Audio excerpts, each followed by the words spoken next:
వేసుకొని మళ్ళీ ఒకసారి పట్టుకోవాలండి. కారానికి తగ్గట్టుగా నేను ఇక్కడ 1 స్పూన్ వేసుకుంటున్నాను.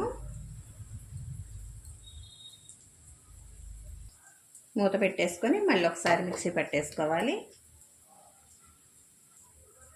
ఈ విధంగా పౌడర్ లాగా పట్టేసుకోవాలండి. చక్కగా కారపొడి అన్నది రెడీ అయిపోయింది.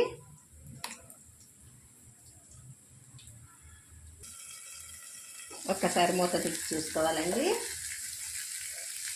చక్కగా వేగిపోయింది కాకరకాయ అనేది. ఈ స్టేజీలో ఆ కారపొడి వేసేసుకోవాలి.